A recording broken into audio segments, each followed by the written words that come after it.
Kara. Alright. Good morning, guys. Went a little over with Algebra 2. So I'm going to wait here just a little bit before I get started.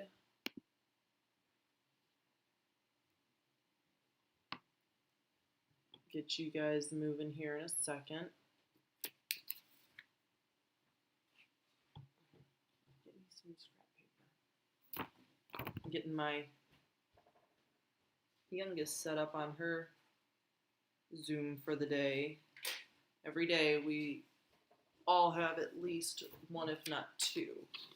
So I'm going to give it just 30 more seconds before I get started. I want, if people are joining us, to give them a second.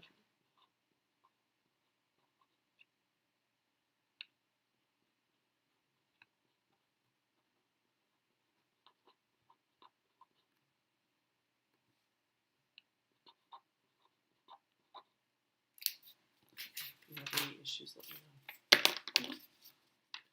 If you have any issues, let me know. Thank you. All right, so let's go ahead. Hi, guys. Let's go ahead and get started with just our practice questions. We'll look at it as you guys got to see the starter questions before we started class. So hopefully if you tried them, they weren't as intimidating as they may have seemed. I actually just reviewed all of this very quickly with the Honors Algebra 2 class, which what you guys will do in a number of sections apparently is one section for them. So I'm going to actually, I told them to kind of go back and look at some of the notes that I've given you guys.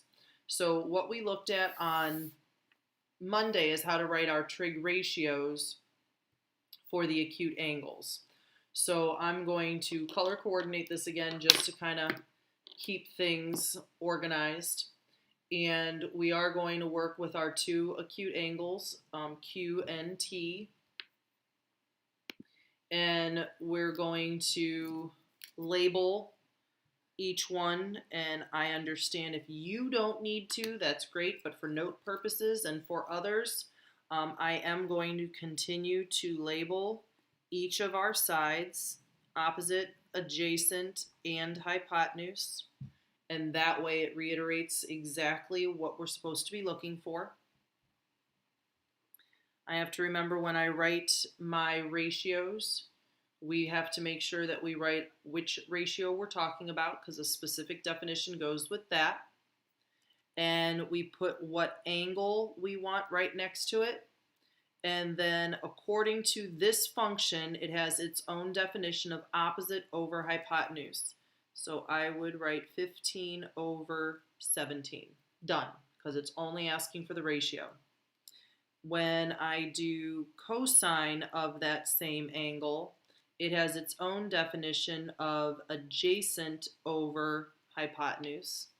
And tangent of angle Q has its definition opposite over adjacent.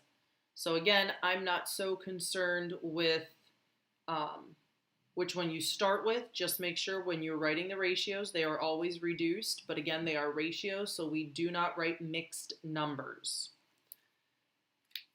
Now that we're done with that one, we're going to use the other acute angle. So we're going to be out here at T. Hypotenuse will never change, but our opposite and our adjacent will change. And that way we keep what the side lengths are consistent. We don't want to flip-flop side lengths in the problem. Our angle measures will stay consistent when we finally start working with those. And we're going to start again up here with sine of angle T is opposite over hypotenuse. Cosine of angle T is adjacent over hypotenuse. And tangent of angle T is opposite over adjacent. And again, you should see this pattern where things have flip-flopped, and quite literally flip-flopped here with our reciprocal. And that's again so that our angle measure at T will always be the correct angle measure at T. The side lengths of 15 and 8 will remain in those positions. So that's something that we need to make sure that we do see that pattern. And that also helps know if we're correct. So that's kind of where we started on Monday. Then we went a little bit further where we had to worry about our right triangles. And I get it. I did this on purpose, the 5 and the 10, because I'm hoping that you also see something that's interesting here. We should start making some of these observations. It doesn't have a triangle, so I'm going to draw a triangle. And in my triangle, again, the only thing that really matters is that B isn't the right angle. And if it doesn't specify, we know that that middle letter is supposed to be the right angle. I know that sine is supposed to be opposite over hypotenuse. So that means if I'm up here at B, opposite should be 5 and hypotenuse should be 10. Now, I am really hoping that some of you are already seeing a pattern here. Does anybody know what kind of triangle this is already just by the numbers that I'm using here? So what kind of triangle did I actually put here? Did anybody figure that out before?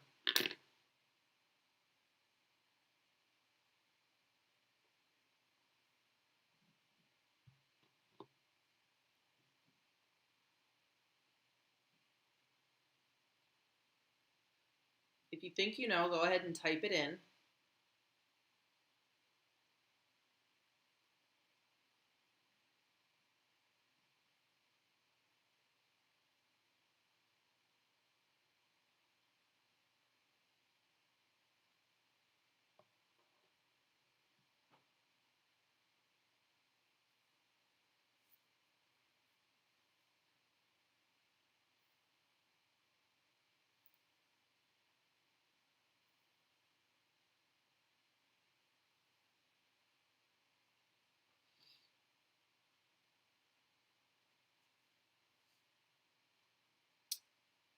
It is, good job, Sarah. It is a 30, 60, 90. You are correct. So what we had here, we kind of hid it, but this was one of something, and isn't that 2 times that same thing?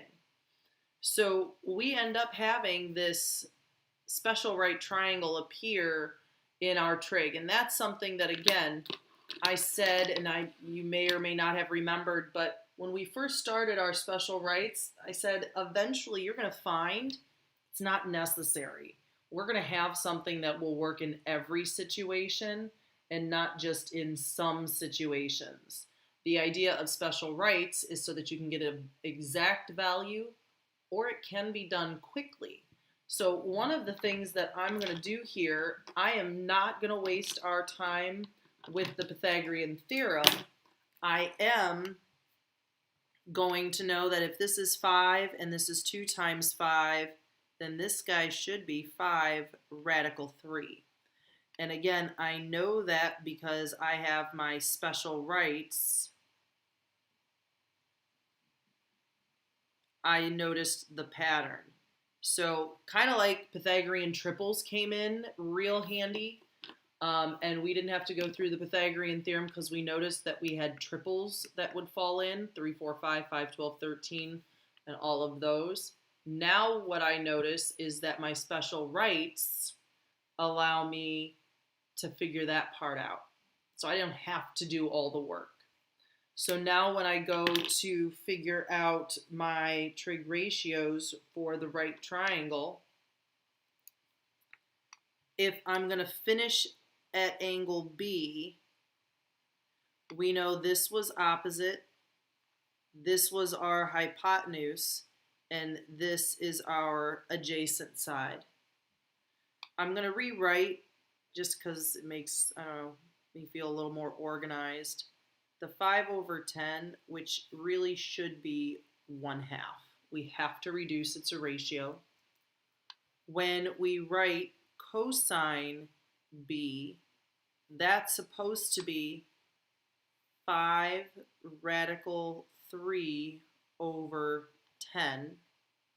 Well, the 5 and the 10 are going to reduce to 1 radical 3 over 2. And then our tangent of angle B is supposed to be opposite over adjacent.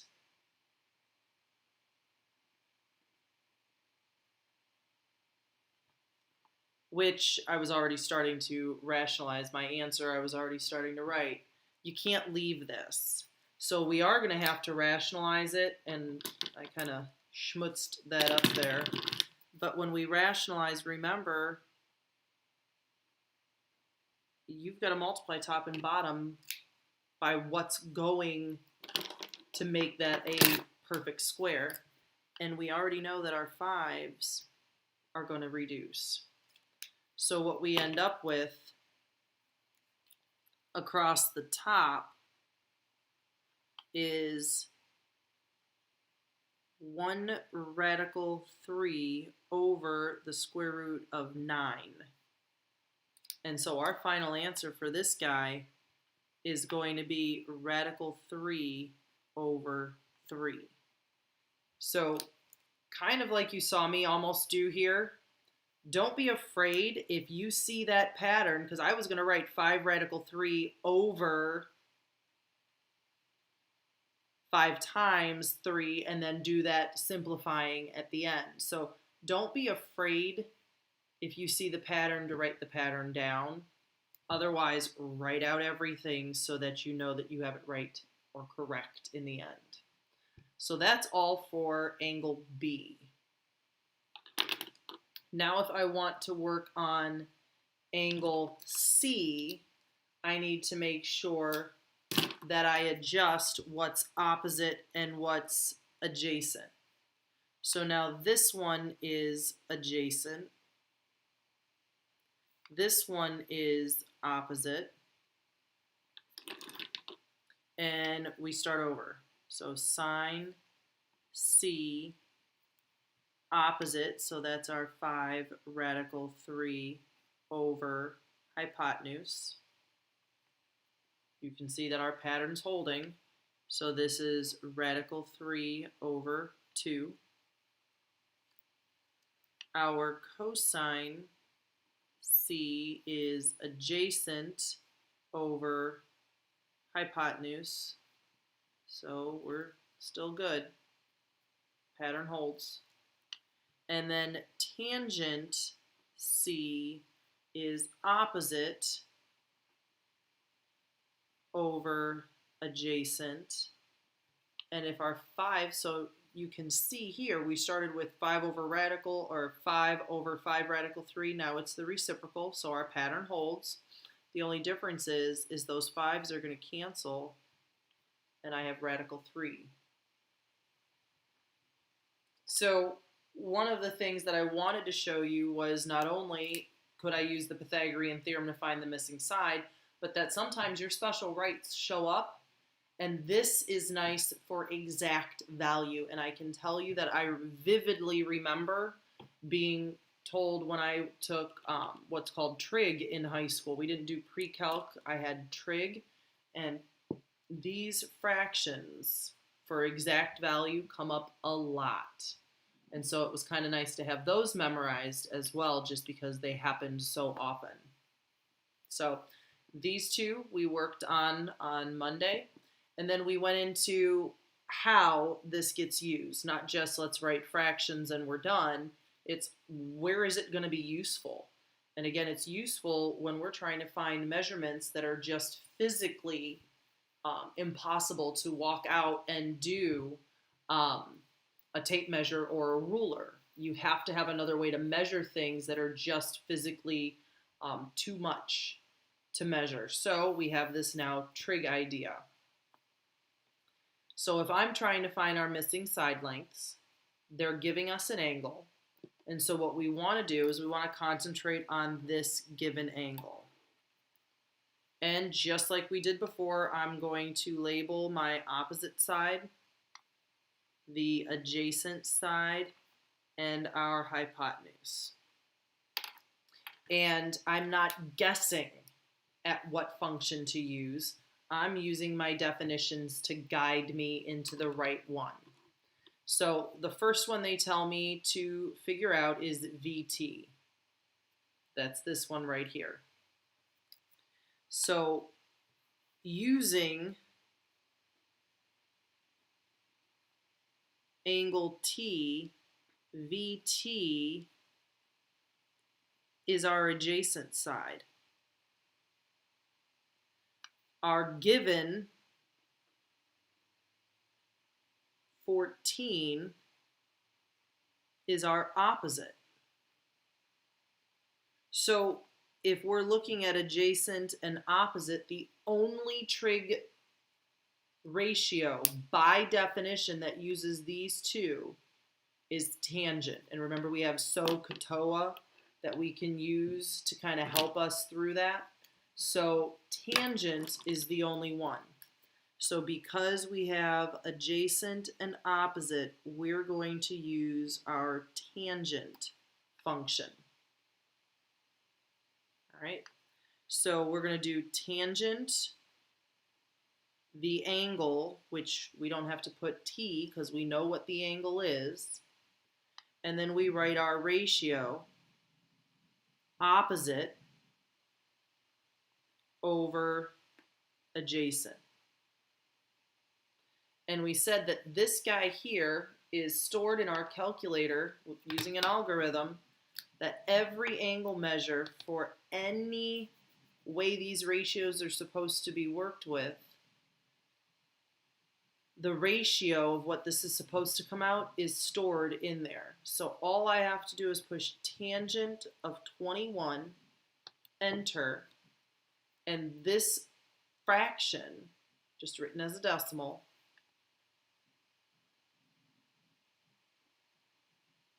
and I'm not going to write it all out, but I am going to remind myself that it is a ratio. And we know that when we solve proportions, we cross multiply. So we're going to end up with our decimal 0.38386, whatever, but it's times VT equals 1 times 14. And watch on my calculator, I'm not going to clear this. I'm simply going to do 14 divided by, cut and paste, so second answer. And we find out that the length of VT, it's going to probably be rounded again to the nearest tenth, is approximately, because it's rounded, 36 point, now it says 4, but that next number is 5 or bigger, so that means we have to round up. So the length of VT is 36.5-ish. Now when we look at WT, we just need to look at WT is our hypotenuse. So again, no matter which one we're working with, it's our hypotenuse. And according to angle T, so still using angle T, WV, which is 14, is still our opposite. So when we talk about opposite and hypotenuse, the only trig function that uses those in the ratio is sine. So that's how I know I'm using sine. I'm not just guessing. I'm using sine because that's what the side lengths tell me to do. I'm still using our angle T. So sine of 21 is opposite 14 over hypotenuse, which is WT.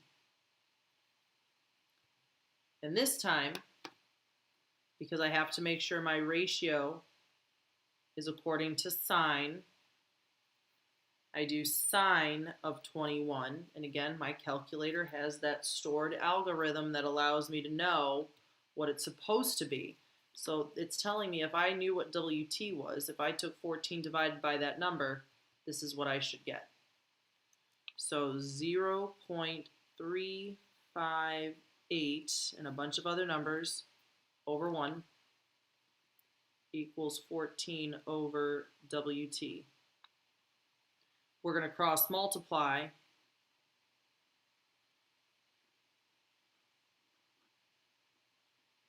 And I'm going to divide. And again, I'm going to make my calculator do all the hard work.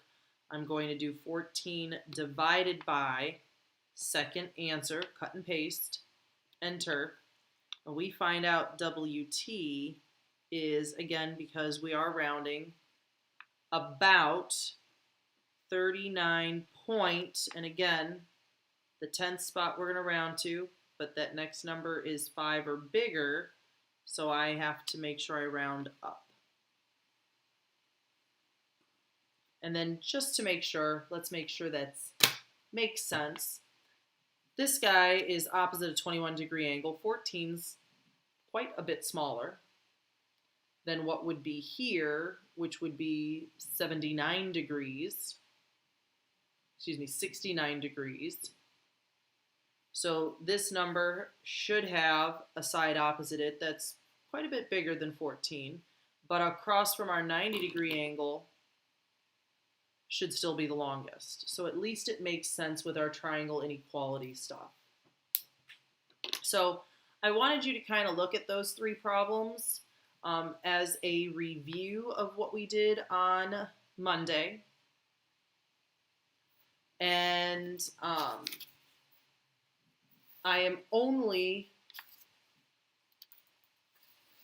going to introduce one more thing today. So before I do that, are there any questions? I don't want to push forward with anything before I ask, are there any questions from you? And I'll give that delay a second.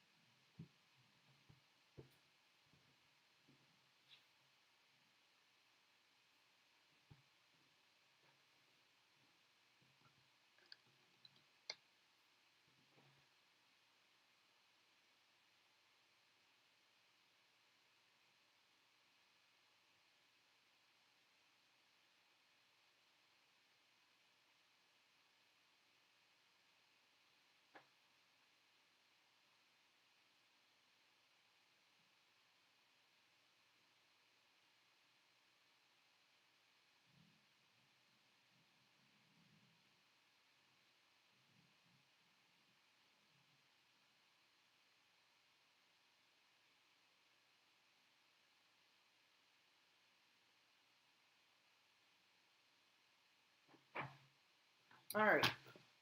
If you have a question, I'm going to assume, I know that's a dangerous thing to assume, but I'm going to assume you'll type it in our chat. I do want to introduce one more way to use this. And now this is, for the first time,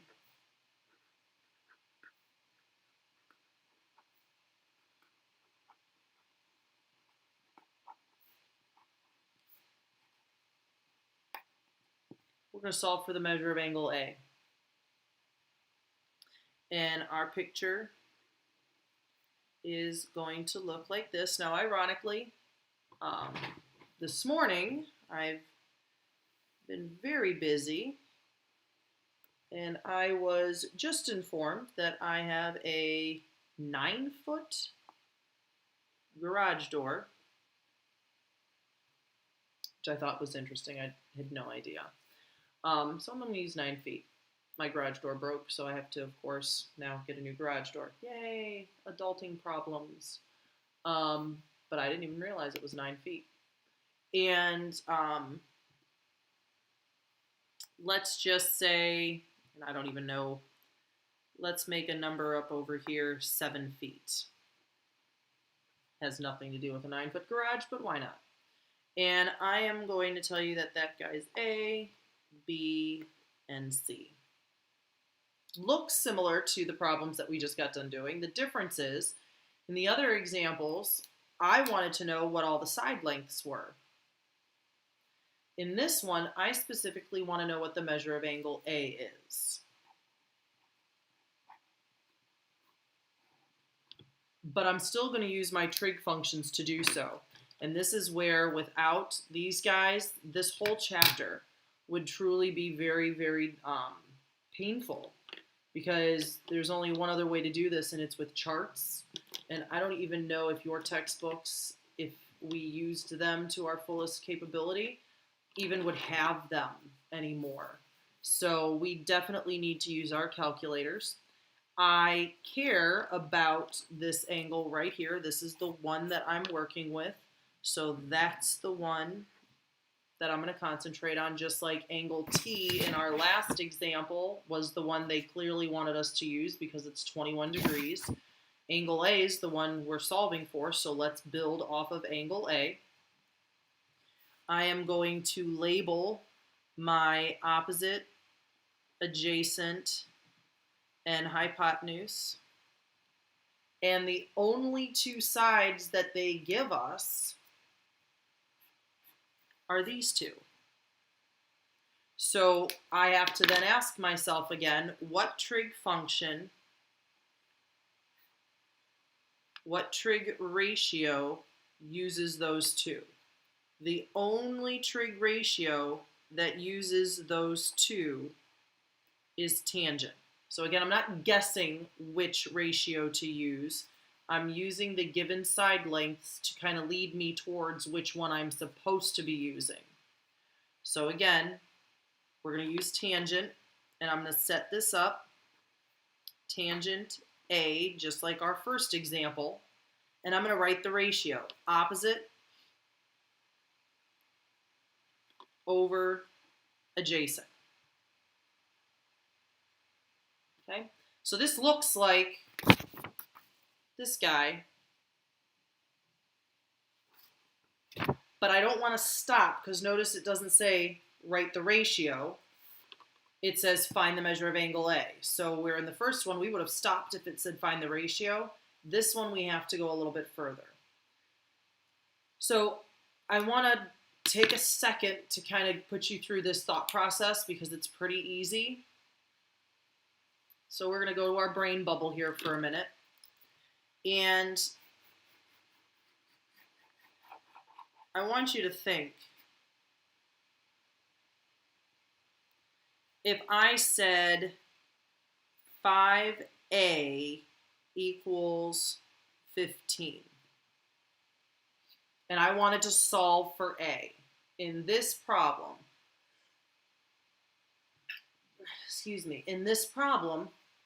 what would I do?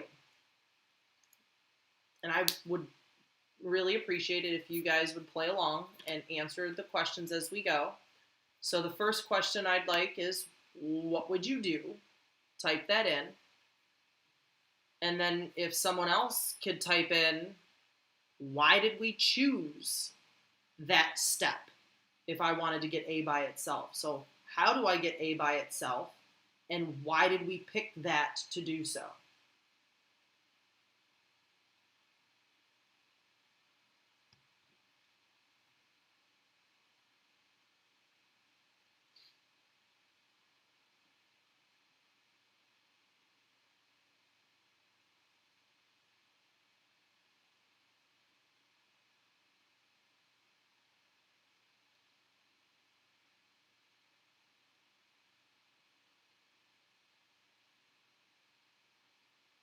Good, we're going to divide both sides by 5. Why did we pick divide? Why did we pick divide?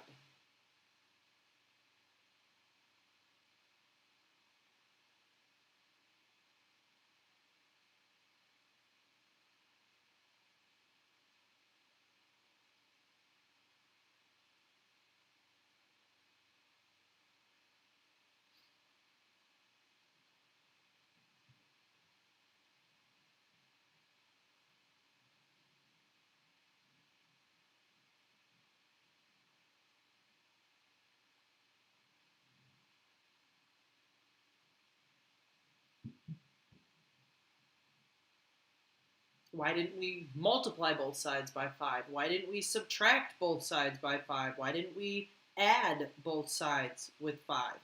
Why? Because it's the opposite. Thank you. And that's what I'm looking for. We chose here to divide both sides by 5 because when we divide to solve, it's the opposite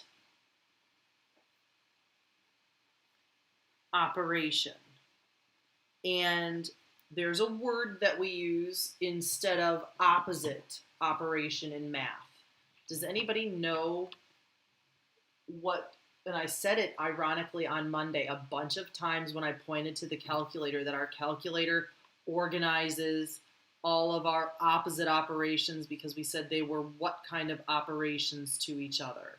Does anybody remember that word?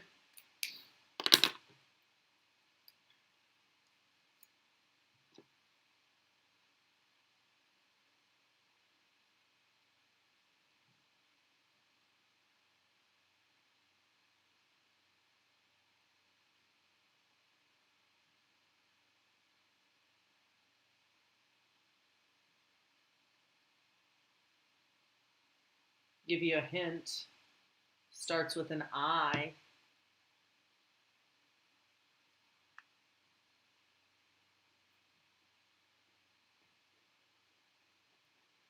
They are inverse operations. And I'm certain the minute you heard me say inverse, you were like, oh, that's it. So we chose division because it's the opposite operation. It's our inverse operation. And we did say the other day that our inverse operations sit right next to each other or above and below each other on all of these. So when you look at your calculator real closely, you see right above sine is that sine to the negative first power, cosine to the negative first power, tangent to the negative first power. That is called the inverse. So when we look at sine with that negative first power, that's inverse sine. That's the opposite operation of sine. It undoes sine. So then when we look at that, that's inverse cosine. It will undo cosine. It's the opposite operation of cosine, which then means obviously that tangent to that negative first power is our inverse tangent. Opposite operation or undoes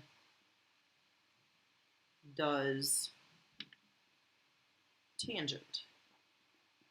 So when we look at how we're going to solve for A, just like here we solved for A, we have to undo tangent.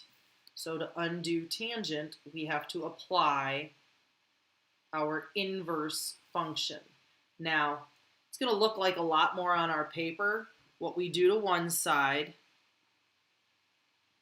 we have to do to the other. And so it's going to look like this, where it almost looks like it's applying it to both sides. So just like we divided both sides here by 5, we're doing the same thing on both sides here. Yes. What?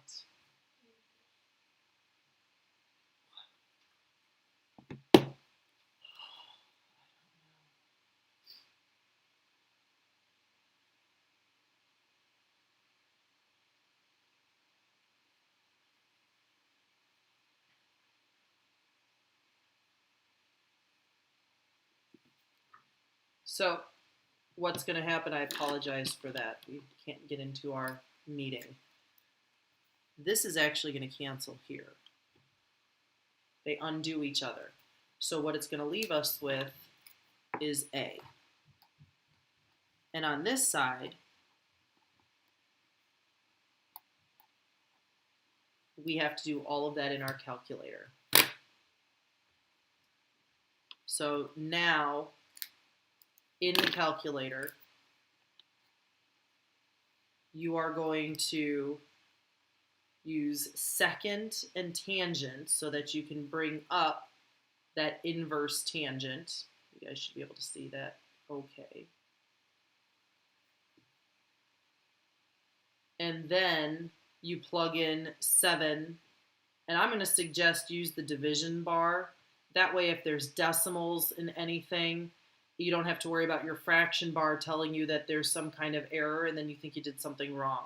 Your fraction bar takes, or your division sign takes care of that fraction. Push enter, and you find your angle measure. So what we just found out using our calculator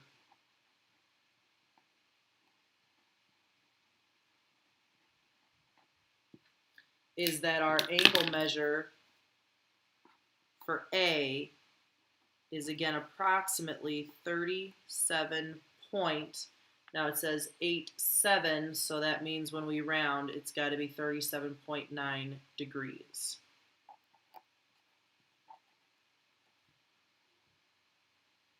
I could have asked for both measures, and then at that point, this is even faster than before, because someone would say, well, just add them up and subtract from 180.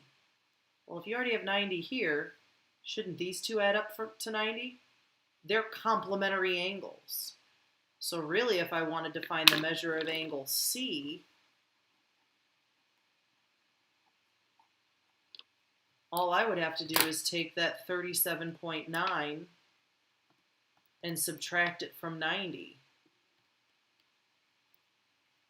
And I would have 52.1 degrees. And that's because angle A's complement. So one more, and then we're done for the day. One more, and then we're done. So we'll do one more angle. And this time we're going to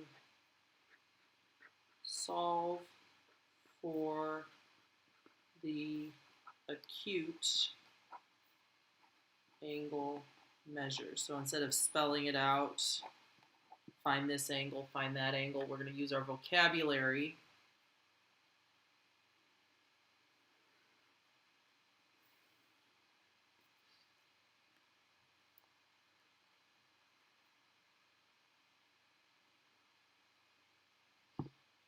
And I'm going to use a Pythagorean triple, but those are the only two I'm going to give you.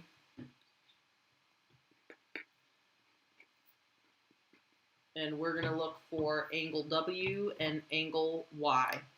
And I don't care which one we start with because it says do both.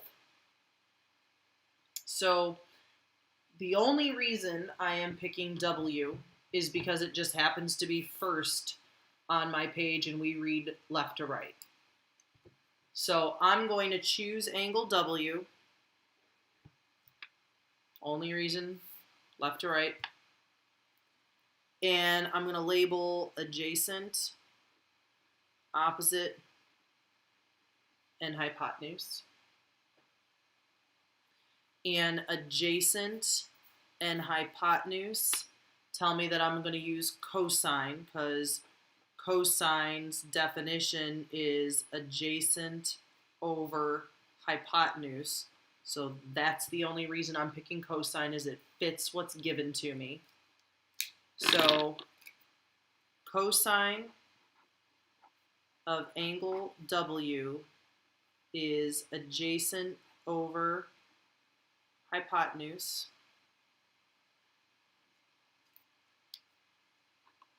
I'm only writing this out for the note purposes, but to undo The inverse operation of cosine is inverse cosine. And again, most of us don't ever write this part out anymore because it's just for our notes. Most will go straight to the calculator and do second cosine so that you can see inverse cosines right here. 7/25, enter, and there's your angle. And it makes sense, a 73.7 degree angle, because that's such a longer side than 7. We know that guy's going to be 24. So I now know that angle W is about 73.7 degrees.